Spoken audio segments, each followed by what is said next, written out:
자, 계약법입니다. 제1절 계약이 성립해서 1번 계약의 자유 또는 그 제한에 관한 설명이 좀 틀린 거죠. 일단 1번 계약 자유 원칙의 내용입니다. 체결할지 말지 체결의 자유, 누구하고 계약할지 상대방 선택의 자유, 어떤 내용으로 결정할 계약할지 내용 결정의 자유, 또 뭐 계약서 쓸지 말지도 지 마음인 거죠. 방식의 자유. 요 네 가지가 계약 자유의 원칙인 거죠. 2번 다만 특정 지역로의 토지에 관한 거래를 계약을 체결하려면 사전에 관할 도지사의 허가를 받는다. 이게 뭐죠? 토지거래 허가가 없고 얘기일 테니까 틀린 건 아니겠죠. 3번 민법 105조 임의규정 제103조 반사회질서 법률행위는 계약 자유에 관련이 있는 규정들이다. 이런 게 좀 추상적으로 어려워하시는 분이 있는데 임의규정은 안 지켜도 되잖아요.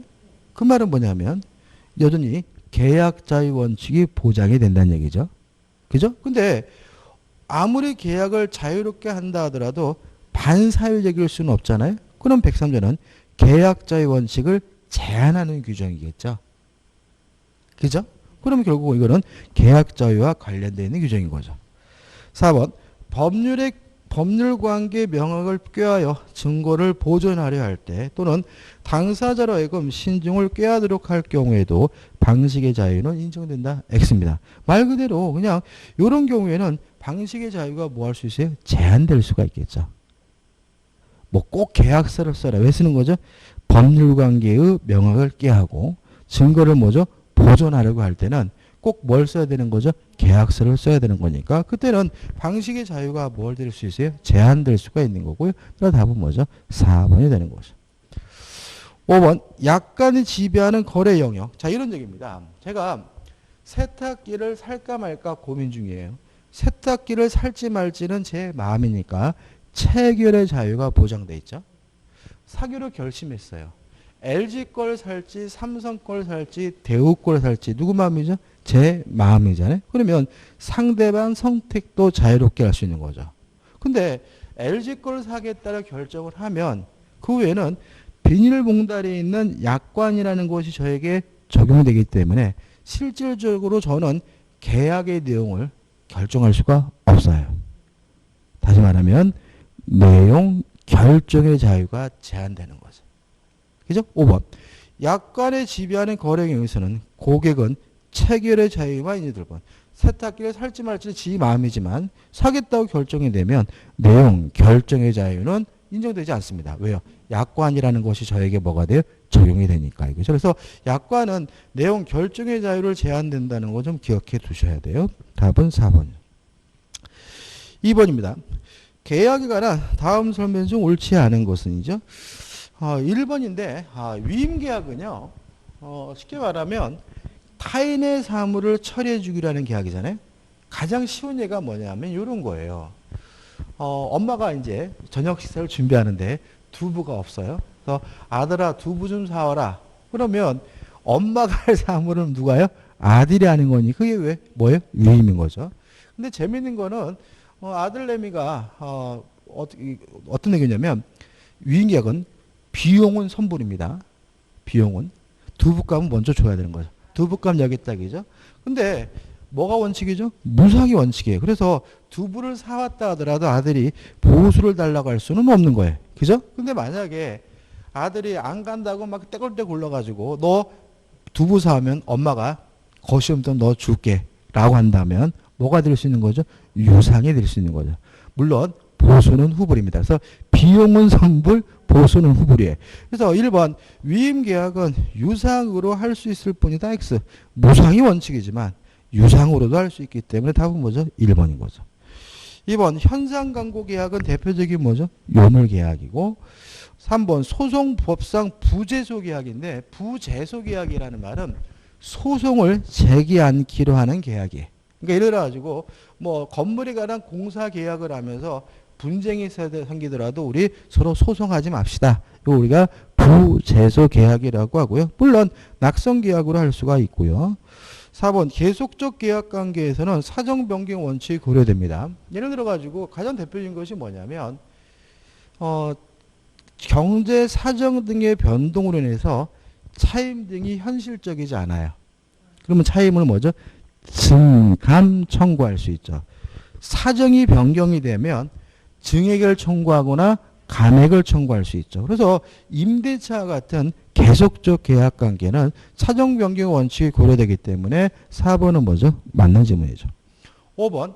자, 우리가 매매나 교환과 같은 일시적 계약은 해제를 하고 임대차와 같은 계속적 계약은 해지를 하는 거죠. 그래서 5번.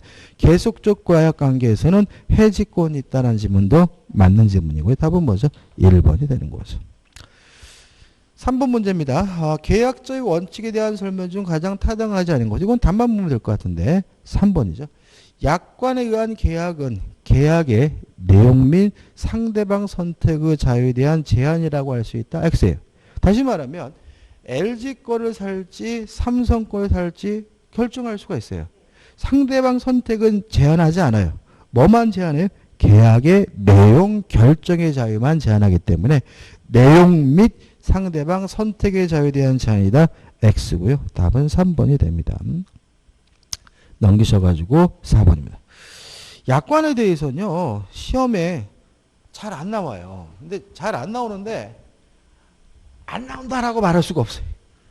아주 가끔씩 나와요. 그죠? 가끔씩. 그러니까 요 지금 나와 있는 정도의 문제 정도만 일단 기억하면 되는데 일단 먼저 설명드리면 약관도 계약의 내용이에요. 그러니까 다수를 상대하고 미리 작성한다는 점에서는 특색이 있긴 하지만 어차피 약관도 계약의 내용인데 따라서 구속력이 발생하려면 효력이 발생하려면 그 약관에 대해서 일반 계약과 마찬가지로 승낙 동의가 필요한 거죠. 그런데 매번 동의를 받으면 거래할 수 없으니까 이것이 좀 완화돼 가지고 명시 설명 의무죠. 명백히 보여주고 어려운 것이 있으면 설명해주고 명시 설명 의무를 이행하면 그때는 뭐죠? 구속력이니까 FM은 승낙인데 승낙받기 어렵다면 명백히 보여주거나 설명은 해야 된다. 이런 얘기인 거죠. 근데 이것이 면제되는 경우가 있죠. 가장 중요한 것은 뭐냐면 1번이죠. 이미 법령에 의하여 정하여진 것을 약관에 그대로 기재하거나 부여한 경우죠. 이때는 명시 설명 의무가 면제합니다. 그러니까 중요하다 하더라도 면제되기 때문에 명시 설명할 필요가 없거든요. 따라서 그것이 약관의 중요한 내용을 이루는 경우에는 사업자는 이를 설명하여야 하고 X죠. 이를 위반한 때는 계약의 내용을 주장하지 못한다. X입니다. 다시 말하면 법령의 내용을 단순히 기재해 놓은 약관의 경우는 중요하다 하더라도 명시 설명 의무가 면제가 되는 거죠. 그 다음 2번입니다. 은행 거래까지는 나와 있죠? 뭐, 그건 은행이라는 건 중요하지 않고 약관입니다. 그러니까 약관이 구속력이 발생하려면 뭐가 필요하죠? 명시 설명 의무. 그러면 명시 설명했다는 사실을 누가 주장하고 입증해야 됩니까? 약관의 효력을 주장하는 자가 입증하겠죠. 따라서 2번 은행 거래 약관에서 예금 채권에 관한 양도 금지 특약을 정하고 있는 경우 은행이 이에 관해 설명을 하지 않은 상태에서 예금 계약을 체결했어요. 그러면 명시 설명 안 했다면 약관의 구속력이 인정되지 않으니까 은행은 그 특약을 예금 계약의 내용으로 주장할 수 없다고 맞는 질문인 거죠. 3번입니다. 정형적 대량적 거래 이런 것들라고 이해하면 되는데 예를 들어 가지고 버스를 탄다. 지하철을 탄다. 이런 경우에는 버스 탈 때마다 약관을 명시하고 설명해야 된다면 생활할 수가 없는 거죠. 따라서 3번 계약의 성질상 설명이 현저하게 곤란한 경우 뭐 시내버스를 탄다. 전체 탑승한다. 이런 데는 사업자의 설명 의무가 면제된다. 오 맞는 지문이고요. 그 다음에 4번도 지문으로 잘 나오게 되는데 일부가 무효면 전부가 무효라는 민법 규정이 약관에는 적용되지 않습니다. 따라서 일부가 무효면 그 부분만 무효인 것이 원칙이니까 4번 약관이 조항이 사업자 명시 설명 의무를 위반으로 계약의 내용으로 되지 못하는 경우나 불공정 약관 조항에 해당하여 무효인 경우 계약은 원칙적으로 나머지 부분만으로 유효하게 존속한다. 오 맞는 질문이죠. 5번은 뭐 일반적인 내용 한번 읽어보시면 될 것 같죠. 자, 이제 5번부터 이제 본격적인 계약의 성립입니다. 계약의 성립에 대한 시험 문제를 한 문제를 반드시 내요. 그러니까 청약이 있고 그에 의한 승낙이 있으면 계약이 성립된다. 이 내용에서 반드시 뭐가요? 한 문제가 출제가 되는 거죠. 자, 5번 보시면 옳지 않은 것, 틀린 걸 찾는데 1번 승낙 기간을 정한 청약은 청약자가 그 기간 내에 승낙의 통지를 받지 못한 때는 그 효력을 잃는다. 맞죠? 계약이 성립되지 않습니다. 2번 승낙의 연착 통지를 하여할 청약자가 연착의 통지를 하면 연착된 거죠. 계약이 성립되지 않죠. 따라서 계약이 성립한다는 지문은 X죠. 그러니까 다시 말하면 이런 얘기죠. 연착의 통지를 해야 돼요. 뒤에서 다시 말씀드리겠지만 통지를 해야 되는데 안 했어요. 안 했으면 연착되지 않은 것으로 간주가 되니까 계약이 뭐가 돼요? 성립이 되죠. 승낙을 발신한 때. 근데 연착의 통지를 해야 되는데 통지를 했어요. 그럼 뭐가 된 거죠? 연착이 된 거죠. 따라서 계약이 뭐 되잖아요? 성립되지 않는 거죠. 이것도 굉장히 헷갈려 하시는 분들이 많더라고요. 아무튼 답은 뭐죠? 2번이고 3번 2번이고 2번이 맞는 지문이죠. 옳지 않은 거죠. 그죠? 옳지 않은 거. 3번 연착된 승낙은 새로운 청약으로 볼 수가 있습니다. 4번 똑같은 내용의 청약이 교차됐을 때는 양 청약이 모두 도달됐을 때 계약이 성립되는데 교차 청약에 의한 계약 성립이죠. 5번 의사 신원에 의한 계약 성립이죠. 뭐 음식을 먹는다, 시내 버스에 탑승과 같은 승낙의 의사 표시로 인정되는 사실이 있으면 그 사실이 있는 때 바로 계약이 성립이 됩니다. 6번이죠. 계약의 성립에 관한 다음 기술을 좀 틀린 거죠. 참 시험이 잘 내는데 큰 길가에 설치가 된 커피 자판기죠. 커피 자판기를 설치하는 것도 청약인데 누구한테 하냐면 길거리를 지나다니는 사람에게. 따라서 청약의 상대방은 불특정 다수죠. 요 커피 자판기를 설치한 사람이 청약자인데 청약자는 특정인이어야 합니다. 근데 주의하실 것은 우리가 커피를 뽑아 먹기 위해서 커피 자판기 설치한 사람 누군지 알아야 되는 것은 아니니까 청약자가 뭐 될 필요는 없죠? 명시될 필요는 없죠. 근데 이 청약자가 결국은 뭐가 되는 거죠? 승낙의 상대방이 되는 거죠. 그래서 청약의 상대방은 불특정 다수라도 상관이 없지만 승낙의 상대방은 특정한 청약자가 된다는 거 좀 주의하시기 바라고요. 1번 청약은 불특정 다수인에 대해서도 할 수 있지만 청약의 상대방이죠. 승낙은 특정의 청약자에 대하여 해야 한다. 승낙의 상대방이죠. 맞는 질문이죠. 그 다음에 2번도 참 잘 내요. 자, 우리가 승낙을 할지 안 할지 오로지 누구 마음이냐면 승낙자 마음이에요. 청약자가 승낙자의 그러한 자유를 뭐 할 수 없어요? 제한할 수는 없어요. 그러한 자유를 제한한다면 무효예요. 2번 청약에 승낙 기간 내 회답하지 않으면 계약이 체결된 것을 본다라는 내용의 조건이 붙어 있어요. 무효입니다. 왜냐하면 승낙자의 자유를 제한하니까요. 무효. 상대방이 승낙 기간 내 회답을 바라지 않아도 계약은 체결되지 않는다. 5. 맞는 질문이죠. 4번부터 볼게요. 4번 서점에서 신간서적을 보내오면 그 중에 필요한 책을 사기로 하고 보내온 책에 이름을 적었어요. 이름을 적으면 계약이 성립됩니다. 이게 뭐예요? 의사신원에 의한 계약 성립입니다. 그래서 그때 매매 계약이 성립한 것으로 된다. 맞는 질문이죠.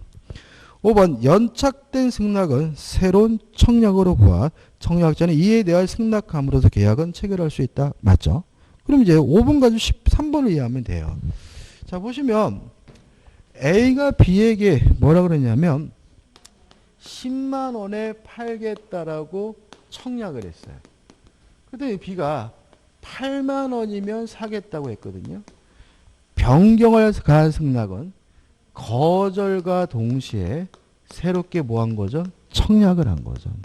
다시 말하면 B가 A에게 8만 원에 팔라고 뭐 한 거예요? 청약을 한 거죠. 근데 지문을 보시면 이에 대해 A가 응하지 않았어요. A가 뭐죠? 거절을 한 거죠. 그러면 그동안에 있었던 거는 싹싹 어떻게 해요? 다 없어진 거죠. 왜요? 청약이 있었고 그거에 대해서 거절한 거니까요. 따라서 A가 응하지 않자 B가 10만 원에 사겠다고 했다면 새로운 청약이고 지금 현재 뭐만 있는 상태입니까? 청약만 있는 상태니까 계약이 성립되지 않아요. 따라서 B가 처음대로 10만 원에 사겠다고 한 경우 10만 원의 매매 계약이 체결된 것이 된다. X고요. 답은 3번이 됩니다. 자, 넘겨서 7번입니다. 계약의 성립에 관한 설명 중 잘못된 거죠. 2번이 답이죠. 격지자 간의 계약은 승낙의 통지가 도달한 때가 아니라 발신한 때죠. 그죠? 그래서 우리가 계약의 성립 시기는 발신한 때 이렇게 계약. 근데 우리가 대화자 같은 경우에는 좀 생각해 보면 결론은 뭐냐면 대화자는 항상 도달주의예요. 그러니까 우리가 청약이 있고 그에 응하는 청약이 있고 승낙이 있잖아요. 그죠? 근데 대화자는 뭐냐면 대화자는 다시 한번 이게 아니네. 발신한 의사 표시가 도달하게 되잖아요. 근데 격지자와 대화자를 구별하는 기준은 뭐냐면 발신했고 그것이 도달하기 위해서 일정한 시간의 경과가 요구되는 사람은 격지자. 아무런 시간의 경과가 요구되지 않으면 대화자거든요. 그러면 대화자의 경우에는 발신과 도달을 굳이 뭐 할 필요 없어요? 구별할 필요가 없는 거죠. 그래서 구별할 필요가 없으니까 항상 뭐예요? 도달주의인 거예요. 그러니까 이거는 나올 수가 없어. 왜냐하면 대화자도 발신주의다 그러면 틀린 질문이 아닌 것이 돼. 발신과 도달이 같은 거잖아요. 그죠? 그러니까 얘는 안 나와. 우리는 그냥 격지자만 기억하면 되니까 원칙은 이해해야 되는 계약은 원칙적으로 어떻게 해요? 승낙한 때가 아니라 발신한 때. 승낙을 어떻게 해요? 발신했을 때 계약이 성립된다라고만 기억하시면 되고 대화자가 나올 일은 없다 이런 얘기인 거죠. 답은 그래서 뭐죠? 2번이죠. 도달한 때가 아니라 뭐죠? 발신한 때죠. 나머지 분들은 반복이죠. 8번입니다. 계약 체결상의 과실 책임에 관한 다음 기술 중 틀린 거죠. 자, 일단 계약 체결상의 과실 책임은 원시적 불능 경우죠. 1번. 민법은 계약이 원시적 불능으로 목적을 하여 무효인 경우만을 규정하고 있습니다. 근데 우리 2번 학설은 요 적용 범위를 좀 확대하려고 해요. 그래서 계약 교섭 시 주의 의무 위반으로 생명신청 등 계약개적 법익이 침해된 경우에도 계약 체결상 과실 책임을 인정하는 것이 다수설이고 학설이에요. 원래 우리가 학설은 거의 안 하잖아요. 근데 이 부분은 좀 학설을 해야 돼요. 그래서 우리 판례는 1번 민법에 규정된 것처럼 원시적 불능에 대해서만 계약 체결상 과실 책임을 적용하지만 2번처럼 학설은 그 적용 범위를 뭐죠? 확대하려고 합니다. 따라서 2번 따라서 5번 보시면 계약 교섭의 부당 파기예요. 그러면 우리 학설에 따른다면 이것도 계약 체결상의 과실 책임이어야 되거든요.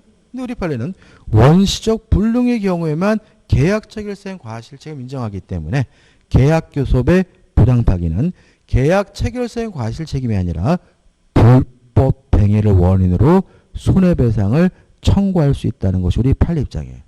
이게 왜 그러냐면은 좀 설명을 드리면 이런 문제입니다. 우리가 손해배상을 청구하려면 위법행위해야 되잖아요. 그러니까 다시 말하면 불법행위거나 채무불이행위하지만 손해배상을 청구할 수가 있는 거예요. 근데 우리 학자분들은 요 두 가지 가지고는 충분하지가 않다는 거죠. 그래서 두 가지 해당하지 않는 경우가 있는데 그 경우에는 요 계약 체결상 과실 책임을 끌어다가 적용해서 해결하자는 것이 우리 판례 입장이에요. 그것이 뭐냐면 2번인 거예요. 근데 우리 판례는 원시적 불능에 대해서만 계약 체결상 과실 책임을 인정하니까 원시적 불능이 아닌 다른 것들은 다 5번처럼 뭐로 가야 돼요? 불법 행위를 원인으로 손해배상을 청구한다고 가야 되는 거죠. 별로 분위기 안 좋은데? 이런 사건이 있었어요.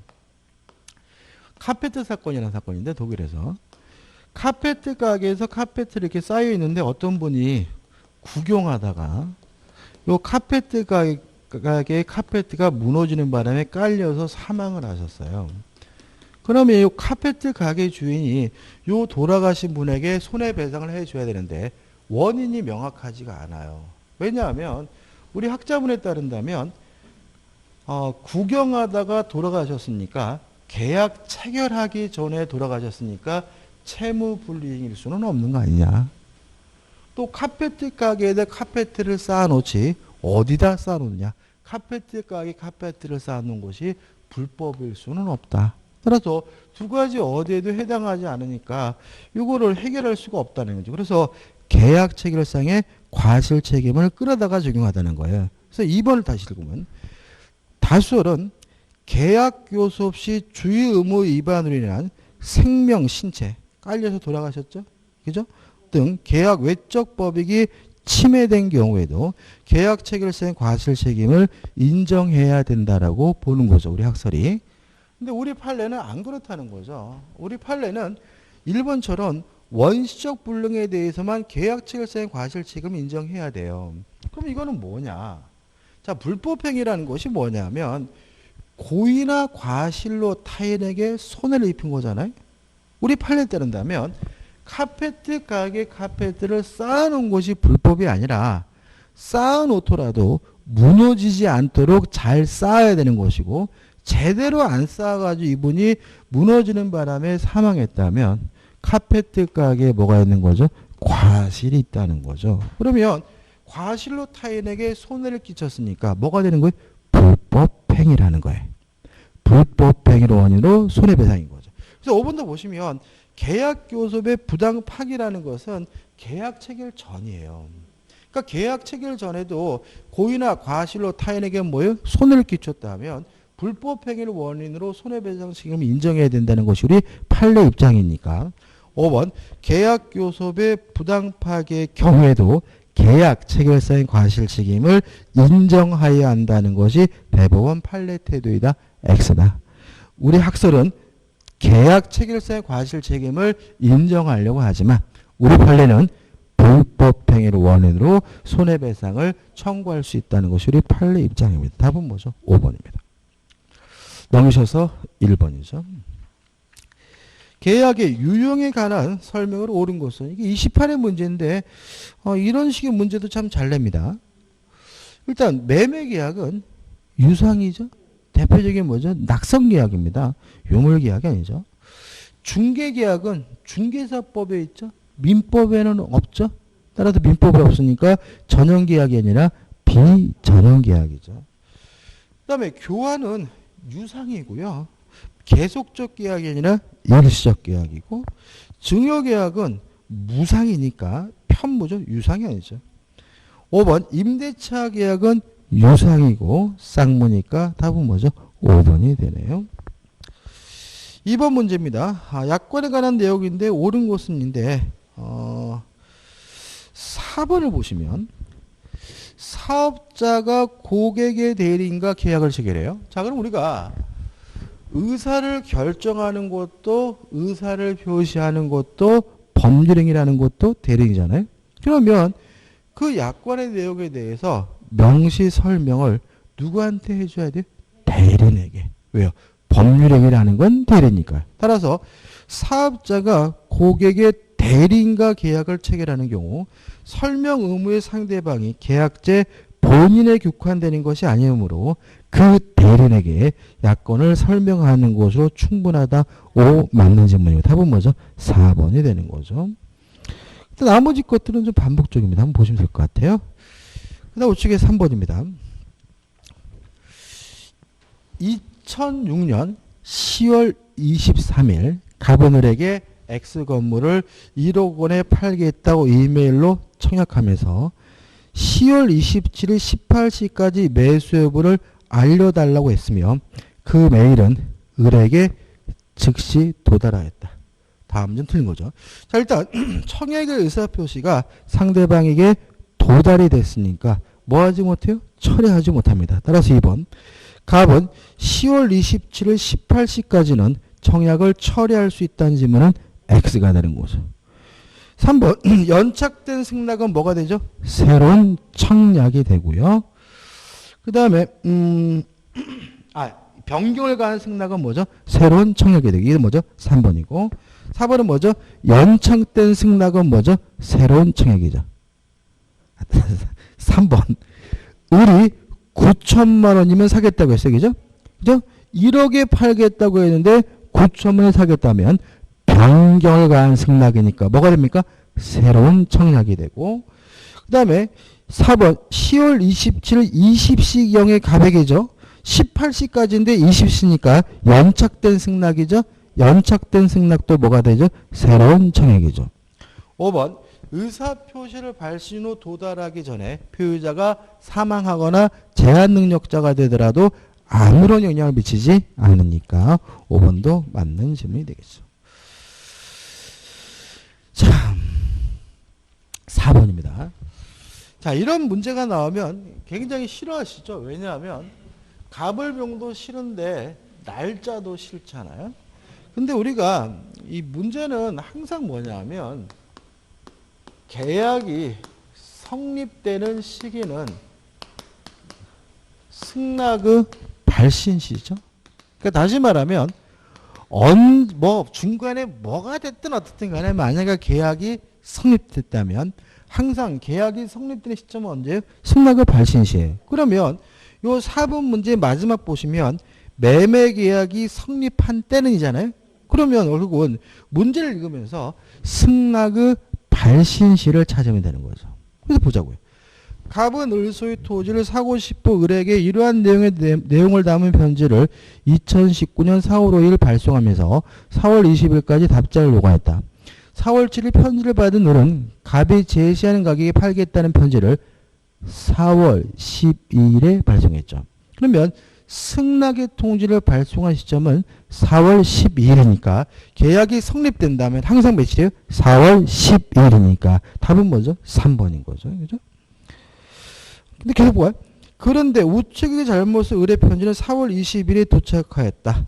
갑은 이러한 연착에 대한 통지를 하지 않았어요. 그러면 우측의 잘못이라는 말은 충분히 그 기간 내에 도달할 수 있는 발송인데도 불구하고 연착됐으니까 연착의 통지를 해야 되는 경우거든요. 근데 연착의 통지를 해야 되는데 안 했다면 연착되지 않았다는 이유로 계약이 뭐가 돼요? 성립되게 되고 그 점은 승낙의 발신시가 되니까 답은 뭐죠? 3번이 되고요. 간단하게 푸는 방법은 계약은 항상 언제? 승낙의 발신시에 성립한다는 거죠. 5번입니다. 갑은 자기 소유 임야를 개발할 생각에 개발업자 을과 교섭하였고 계약이 확실하게 체결되리라는 중당한 기대 내지 신뢰를 부여하여 을은 그 신뢰에 따라 행동하였다. 그러나 갑은 채무 계약 체결을 거부하였다죠. 그러면 계약 체결 전 부당하게 파기한 거죠. 자, 우리 판례에 따른다면 계약 체결사의 과실 책임이 아니라 불법 행위를 원인으로 손해배상을 청구할 수가 있고요. 물론 그 손해배상의 액은 신뢰이익을 배상하되 이행이익을 초과할 수는 없어요. 옳은 것은 1번이 옳아요. 왜냐하면 을이 갑에게 계약 체결을 강제할 수는 없어요. 왜요? 계약 체결할지 말지 누구 마음에? 당사자 마음이니까. 나머지 1번이 답이고 2번 계약이 체결되지 않았으므로 갑에게 법적 책임은 없다. 아니에요. 불법 행위를 원인으로 손해배상을 해줘야죠. 3번 계약 체결 거부로 손해를 입은 을에게 갑은 채무 불이행 책임을 질 수 있다. 아니에요. 계약 체결 전이니까 계약 체결 안 했으니까 채무 불이행이 아니라 불법 행위죠. 4번 계약 체결 거부의 이유가 상당해요.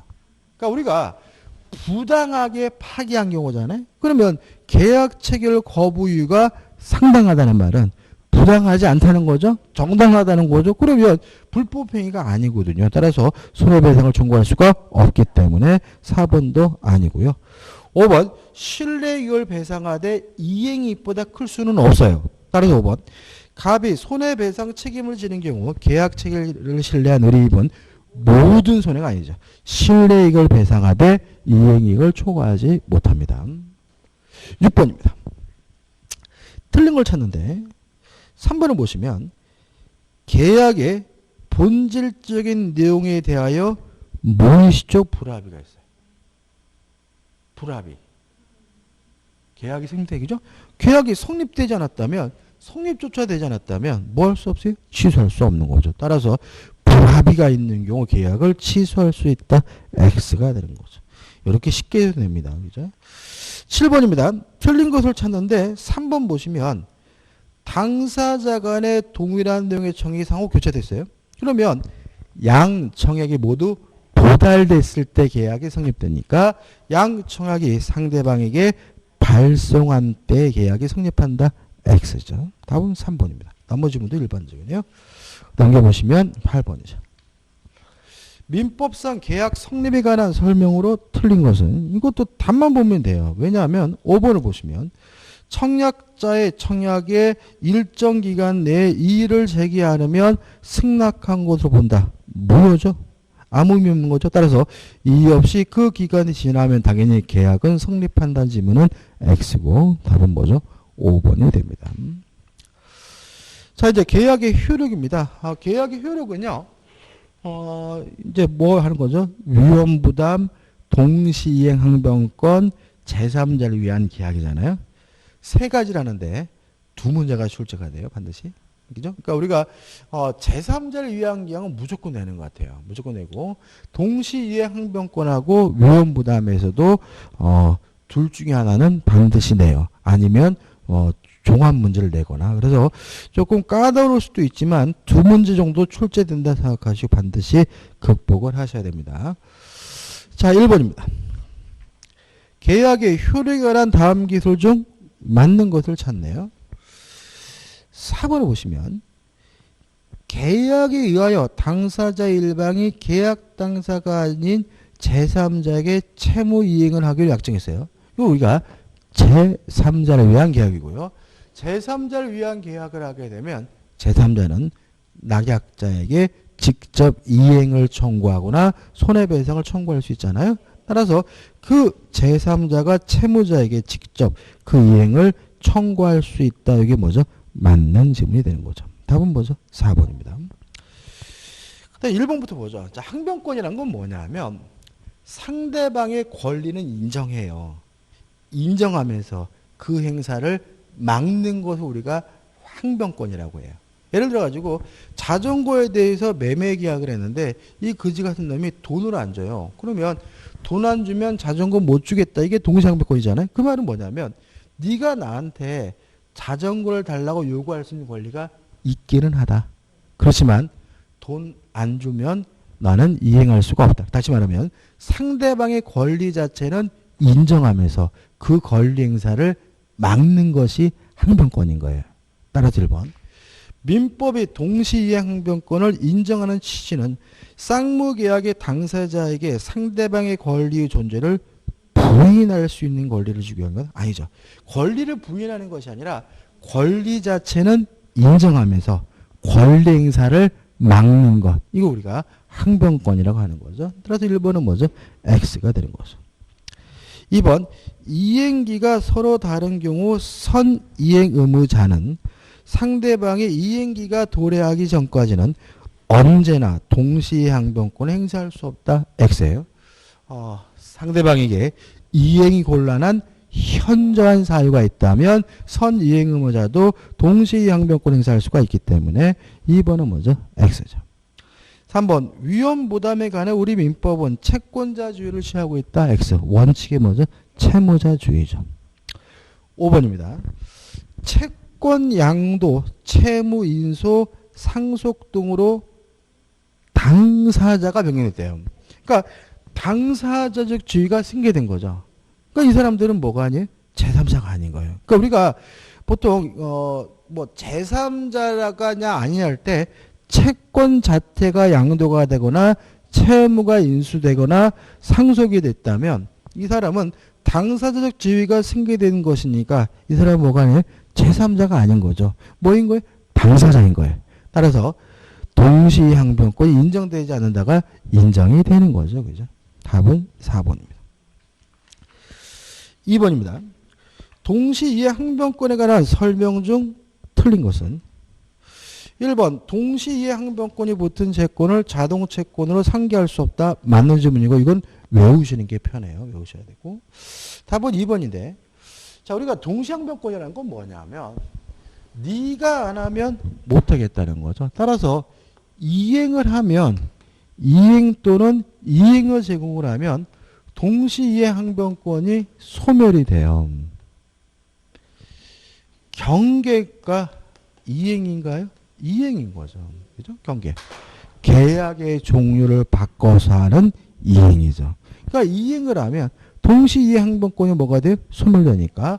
이번 동시이행 항변권은 경계에 의하여 소멸하지 않는다. X죠. 그러니까 우리가 경계가 언제 나왔냐면 취소할 수 있는 법률이 추인에서 나왔거든요. 그러니까 취소할 수 있는 법률에 대해서 경계가 이루어지게 되면 추인한 거다. 왜요? 경계가 뭐죠? 이행이니까. 그죠? 또 경계는 뭐죠? 이행이니까 경계가 이루어지게 되면 동시항변권은 뭐가 되죠? 소멸이 되는 거죠. 답은 뭐죠? 2번이 됩니다. 3번 문제입니다. 동시이행항변권에 관한 판례의 내용으로 옳지 않은 것은 1번. 쌍방이 서로 채무를 지더라도 그 채무가 다른 법률상의 원인에 의하여 발생한 경우. 예를 들어가지고 제가 그 사람한테 이런 거죠. 뭐가 있을까요? 생선 장사를 하는데 다시 다른 말 할까요?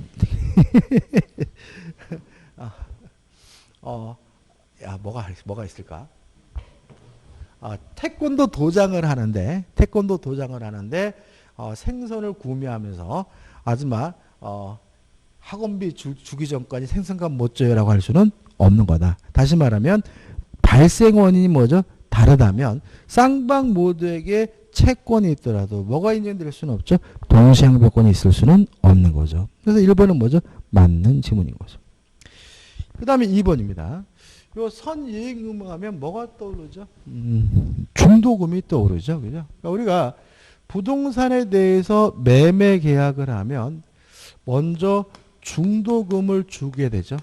그리고 나중에 잔금을 지급하는 것과 등기 서류를 교부하기로 하는 것이 뭐죠? 동시행관계. 따라서 요 중도금은 선이행 의무이므로 동시이행 항변권 행사할 수가 없는데 중도금을 안 주고 버티던 중 이행 지체 중 잔금을 지급하기로 한 때 상대방의 이행기가 도래한 경우에는 요 잔금뿐만 아니라 선이행 의무인 중도금과 요 기간 동안의 지연배상금과 합쳐가지고 뭐가 되는 거죠? 동시이행관계가 되는 거죠. 따라서 이제부터는 뭐가 아닙니까? 이행지체가 아니기 때문에 채무불이행이 아니기 때문에 이행지체 책임을 지지는 않는 거죠. 자, 그럼 이제 2번입니다. 매수인이 자신에게 선이행 의무 있는 중도금을 지급하지 않고 있던 중에 매도인의 소유권 이전 등기소를 제공하지 않은 상태에서 잔대금 지급기일이 도과한 경우 매수인은 잔대금 지급 이후로부터 중도금 미지급에 대한 이행지체 책임을 부담하지 않는다는 말은 이제부터는 뭐가 인정돼요? 동시이행 항변권이 인정되니까 이때부터는 더 이상 이행지체 책임 부담하지 않는다는 의미니까 맞는 질문이고 중요한 질문이 되는 거죠.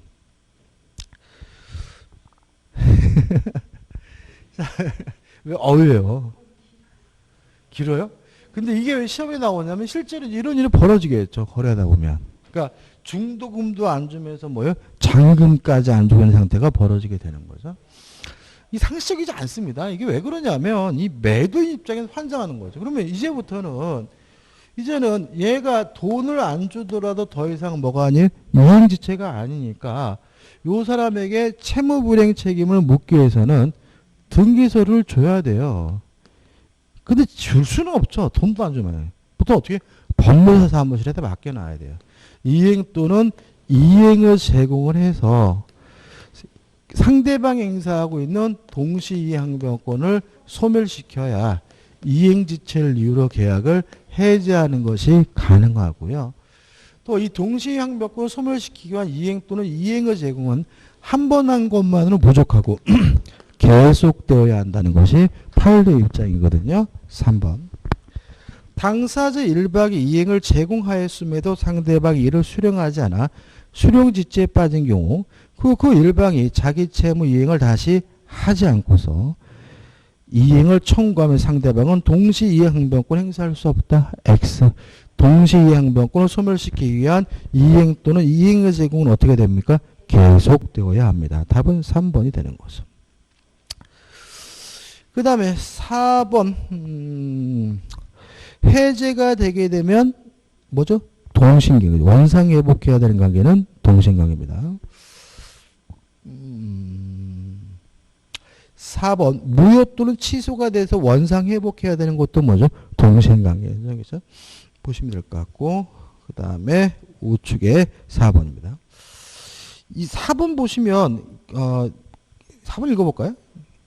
부동산 매매 계약이 해제가 됐어요. 자, 해제가 되면 원상회복하고 원상회복해야 될 것이 금전이면 이자를 붙이죠. 동시행관계든 아니든 따질 필요 없는 거죠. 그죠? 다시 말하면 동시행관계든 아니든 해제로 인한 원상회복해야 될 것이 뭐라면요? 금전이라면 반드시 뭘 붙입니까? 이자를 붙여야 되니까 4번 부동산 매매 계약이 해제된 경우 매도인이 매매 대금을 반환함에 있어서는 매도인 매수인의 상호 반환 의무가 동시행 관계 유무와 상관없이 매매 대금을 수령한 날로부터 계산한 법정 이자를 부과해 지급해야 한다는 점을 맞는 점이죠. 물론 동시행 관계고 이자도 뭐죠? 붙여야 합니다. 4번 문제입니다. 틀린 것을 찾는데 1번 동시이행 항변권은 쌍무계약을 체결한 당사자의 하나 인정된다.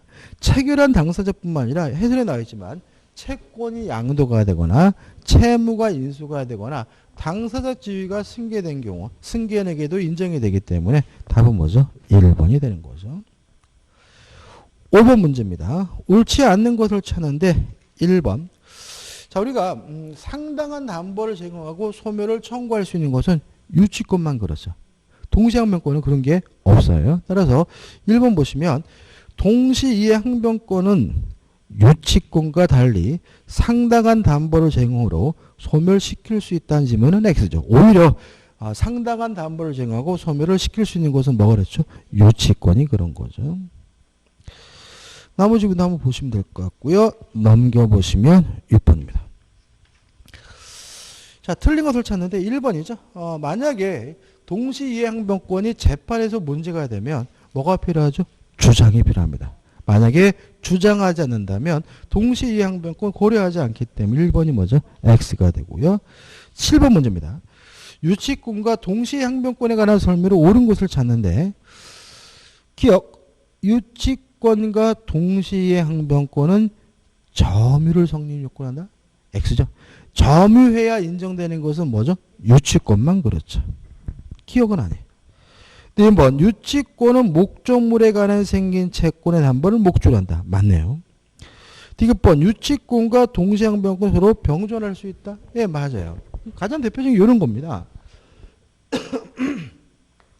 갑이 시계가 고장이 나서 을에게 시계 수리를 맡겼어요. 그래서 시계를 뭐죠? 인도해 줬단 말이죠. 그러면 요 갑과 을은 수리 계약을 한 거잖아요. 이게 뭐냐면 일종의 도급 계약입니다. 그러니까 시계를 수리하면 일을 완성하면 보수를 주기라는 거니까 이게 뭐죠? 도급 계약이죠.